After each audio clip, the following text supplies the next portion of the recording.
my name is Marisa Macy, and I'm so excited today because I have two guests. I have Dr. Danila Crespin Zidovsky and Miss Emily Wicklund-Hayhurst. So Dr. Danila Crespin Zidovsky is the Senior Policy and Leadership Specialist at the Saul Zaentz Early Education Initiative. Prior to joining Zaentz, Dr. Crespin Zidovsky served as Special Assistant to New Mexico's Secretary of Education. She has served as senior staff for multiple political campaigns, both at the national and at the local levels. She was an original member of the U.S. Senator Martin Heinrich's staff, as well as senior staff during his successful reelection campaign, when only a handful of Democratic representatives won their races across the country. Dr. Crespin Zidovsky has taught both in South Korea and New Mexico, and for numerous nonprofits focused on early education and social justice. She holds a doctorate in education leadership from the Harvard Graduate School of Education. Miss Emily Wicklund-Hayhurst is the Assistant Director of Learning Design and Communications at the Zaentz Early Education Initiative, where she develops professional learning programs, multimedia resources, and action-oriented tools for early education leaders, practitioners, and policymakers. Emily graduated from the Harvard Graduate School of Education, earning a master's degree in human development and psychology, while participating in the Zaentz Fellows Program. Before coming to Harvard, she served as an early childhood educator in Washington, D.C. Thank you both for being here today. Thank you so much for having us. Well, how did you get started in early education? I'll jump in. Yeah, thank you so much, Marisa, for having us today. So I grew up in Albuquerque, New Mexico. And I was really lucky to have some pretty remarkable educators through the Albuquerque public school system, one of which was my high school newspaper advisor. And she was just remarkable, and kind of took this group of teenagers and made us feel like our sole purpose was to ask questions, to investigate, and to just be really curious human beings. And she pushed me to join youth in government. She pushed me to join yearbook. And I came from a family, neither of my parents went to college. My mom didn't graduate from high school, an immigrant family. And I just didn't think that college was in my future. I didn't see it, and I didn't even think of it as a possibility. And this one person kind of changed all of that and helped me apply for my FAFSA and helped me apply to college. And she made it feel like I didn't owe her anything. And she made it feel really simple, this like huge, profound gift that she had given to a lot of students. And I just knew I wanted to have that kind of impact on other students. So I started working with kids in Albuquerque when I was an undergraduate. And then after graduation, I worked in South Korea. And I became really invested in this idea. I had these like two very different experiences, right? Like teaching in America and teaching in South Korea. And it made me think about equity in a different way and about marginalized communities and like, how do we transform education? And so that was sort of the beginning of my career in education. It began with a really great educator. Thank you. That's such a beautiful story. It makes me want to cry. When one person makes a difference like that, you just never know how profound your words and encouragement of others can be. And that's beautiful. Yeah, that's right.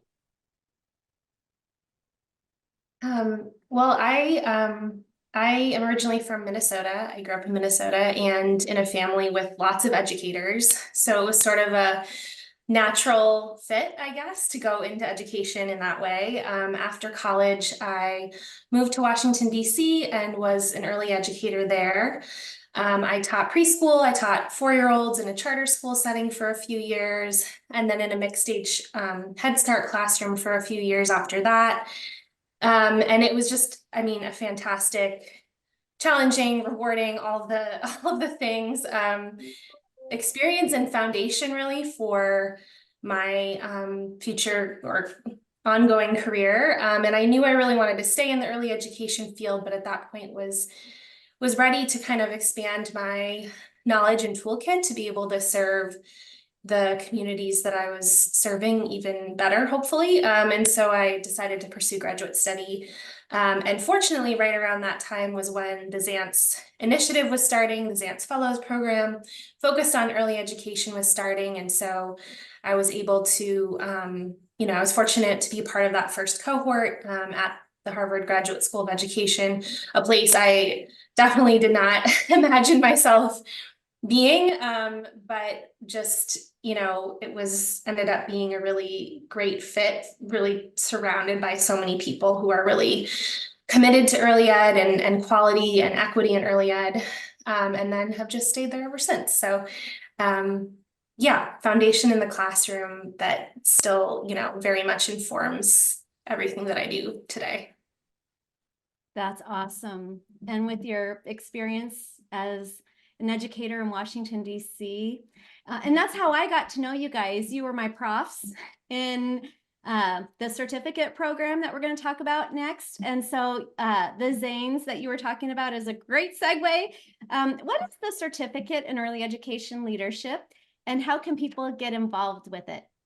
Yeah, so the Certificate in Early Education Leadership, which we call SEAL for short, is an online program that provides early education leaders with knowledge, skills, and tools to foster quality across all different kinds of early education settings and systems.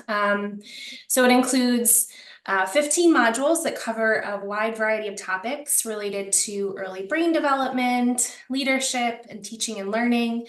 And SEAL, really builds on kind of what we've learned over the years about adult learning. So lots of different formats and tools to support developing leaders, including readings, videos, case studies, which I know we'll get into a little more later, and other kind of action-oriented tools that are really meant to be implemented on the ground in the real world settings that we know leaders like you are navigating every day.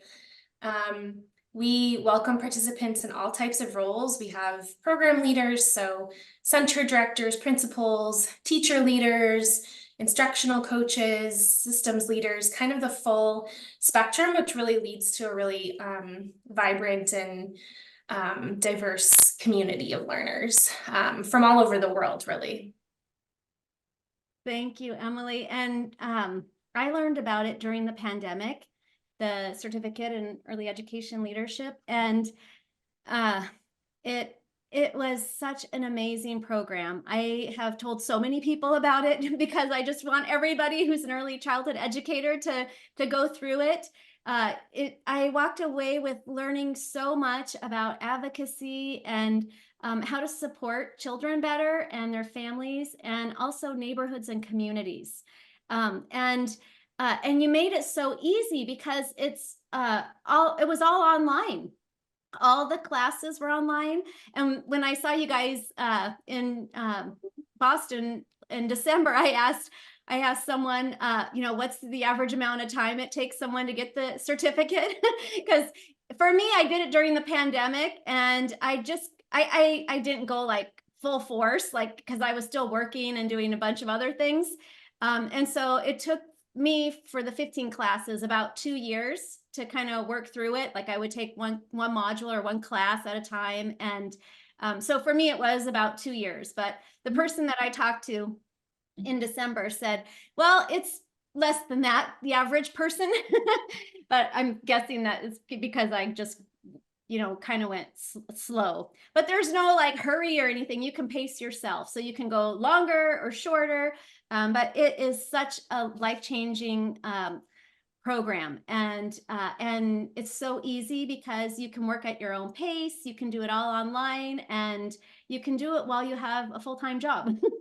So, and I think sometimes like there's this perception, oh, Harvard is like the best school in the world. How could I get in there? But the Zaentz program is so wonderful. So one of the things after I graduated, I get these emails from you and from the Zaentz program. And I found out about this program that we're going to talk about next. And so it would be great if you could share a little bit about what the Strengthening State and City Early Education Systems and Policy for Today and Tomorrow program is. So if we could just, you could tell us what it is, and then that would be great. Yeah, absolutely. Well, it's so fun to hear your experience with SEAL, and that's how that, we were able to stay connected. I think our co-founders, Danila Crespin and Stephanie Jones, I've heard them say often is that once you're part of the Zaentz family, you're always a part of the Zaentz family. And I think it goes with our participants and the way that we pull folks in who maybe did a program years ago and now are going to maybe lead a discussion, or it's just a very collaborative network. And so it's fun to see that you are a part of it now. And yes, you can never leave. So the Strengthening State and City Early Education Systems and Policy Institute, it was the first of its kind, and we held it in December. It was sort of this idea that our team had, obviously shepherded by Dr. Danila Crespin, in October. And we were sort of just like, what if we did this program where we brought folks in for a day and there was an application process? So it all went very, very quickly. And we were first and foremost really pleasantly surprised at how many people applied. So it was a 2-week window, right, from when we sent the application out to the end of the application. And we had over 45 applicants from all over the country. We had counties who were writing in asking if they could participate. We had sort of said just for states and cities. And it was, I think,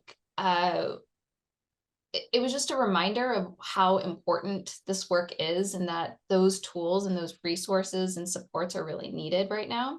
And so we had 12 teams from across the country come to Cambridge for one full day. And then we had a reception that night too. So it was a pretty full day. And the idea behind it was to have these teams come to Harvard to sort of analyze their own policy landscape, but also to learn from other teams who are working in the field, and to specifically focus on one challenge that they were facing back at home. So not to come necessarily to this one-day institute saying we want to figure out early childhood education in our state, but maybe there's one thing that we've really been working on and we're really focused on. And so to Emily's credit, who's been designing this really beautiful and robust curriculum, for years, we took that sort of same design and brought it to the Institute. And so pre-work was sent out to teams prior. We asked teams to meet twice before. Again, this was like a really tight turnaround and right around the holidays. And we were just really impressed about how remarkable these action-oriented local teams were. They did all of our homework in stride, and we were kind of blown away with what we were seeing and what we were hearing. But I also think it would be so great to hear from your perspective as a participant, because you came to this institute. What did it feel like? What did you learn? What were some big takeaways that you had from that one day? Oh, wow. Well, thank you for asking. My big takeaway was just how passionate people are at Saul Zaentz and all over the country about young children and families, and the kinds of ideas and challenges that people face. There's a lot of similarities, but everyone had a unique project that they were working on. And our team, we were working on ways to support families and children in rural communities who are multiple language children and families where multiple languages are spoken at home, and being able to support those families and children in education, healthcare, and business. So on our team, there were those of us from education and business community and health. So it was really neat for all of us to travel there and carve out this time as a team to really focus on this. And I'm so grateful to you, Emily, and you, Danila, for supporting us and all of the ways that you took care of us. So one of our members, she speaks Spanish, and you guys had an interpreter for her, and you just went above and beyond my wildest expectations. And I called my mom. I talk to my parents every day, and I called my mom that night, and my mom said, "So what are the people like at Harvard?" And because she knew everything was online during SEAL, and this was the first time I'd get to meet you guys in person. And I said, "Oh my gosh, Mom," my mom's from Italy and came to America as an adult. And so I said, "Mom, oh my gosh, they're like Italian mamas and nonas," because after the catered event that night, they wanted to send me home with food. Like they were speaking the same love language as we do. Greeting us and saying goodbye at the end of the night and wanting to send us home with baskets of food. So, I mean, you guys are just amazing people, and I really appreciate all that you did. And I think so for the biggest takeaway for me was meeting you in person and meeting people from all over the country and having this time with my own team and all of you to focus on children and their families. Well, what innovations or new policies excite you today? Yeah, I mean, there's so many exciting things, I think, happening in early education right now.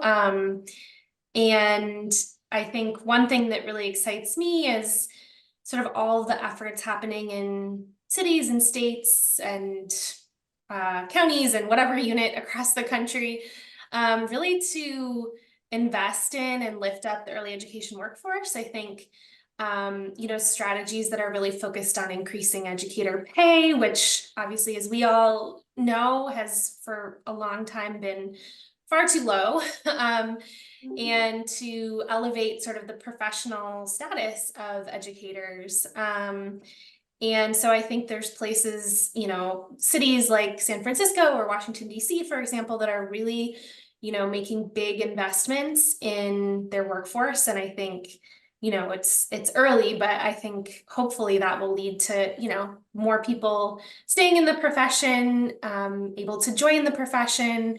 It's such a rewarding, joyful, meaningful place to work. And so making it sustainable also is obviously a huge priority. So that's something that's exciting to me. I'm wondering if this would be a good time to maybe just talk about the Zaentz Navigator a little bit. Yes, this would be, yeah, thank you. So I encourage everyone to go take a look and kind of see what you can discover about your own state and about the field. And there's a few different sort of pillars that you can search under, and it's an incredible tool. Not biased at all. You can just type in Zaentz, Zaentz Navigator into any search engine and it will pop up. But it's a user-friendly interactive tool, and kind of its main objective is to help policymakers and leaders learn how cities and states across the country are tackling the same issues as they work to pay for, expand, and improve early education. So there's really not anything like it out there right now, which is really exciting. Mostly if you're trying to find out how states are paying for or not just financing, but improving or expanding strategies, you're doing a lot of Googling. And so we wanted to take that out. And we also wanted to not only elevate these innovations and these strategies that are happening across the country, but it's an opportunity to show some of these patterns and trends of what happens when there's a lot of action happening within communities. And so we've seen everything from, wages boost after the pandemic stabilization grants and bonuses and pre-K expansion. And so part of what the navigator can do is to say, here are profiles, here are examples of states and communities that are doing all of these incredible things. And what does it necessarily mean for the field? So if a state has universal pre-K, if a state has increased their wages for early educators, first of all, how are they doing that? And second of all, what's the impact on families and communities? So the tool is really great. It's an excellent resource for the field. And we're just really excited to share some of the strategies. A few that we've just recently posted is that there's a new, New Orleans just passed a property tax levy. And that will provide early childhood education to over 2,000 kids from low-income households annually. Last April, Anchorage voters passed Proposition 14 that takes 5% their sales tax on marijuana purchases and dedicates it entirely to early childhood care and education. All of that money will go towards things like early childhood professional learning, wages, improving childcare facilities, and to make slots and programming more accessible for families. Great, thank you so much. And all these things that we're talking about are through the Saul Zaentz Early Education Initiative. And so the certificate that we were talking about earlier, that's through the Zaentz Education Initiative. The special events, like the one on December 6th, that's through Zaentz. And that's all under the Harvard Graduate School of Education. And so I guess he was a man in California, worked in Hollywood, and when he passed away, he wanted to have good things happen for children and families. Is that how the story goes? And he gave the gift to Harvard Graduate School of Education to create this amazing program. Exactly. Yeah, he was kind of a visionary music and movie producer. He worked on films like One Flew Over the Cuckoo's Nest and Amadeus, might be familiar from a little while ago, but kind of classic films. And he was very much committed to sort of education and social justice causes. And so after he passed away, his charitable foundation made the gift to Harvard to create this initiative. And yeah, we've been so grateful for that, what all of that has allowed us to do with and for the field. That is awesome. And I can't wait for people to use the CDA, or not CDA, the Zaentz Navigator, and go in and learn more about your state and other things that are happening all over the country through that wonderful technology. Well, what for you guys has been the highlight of your career so far?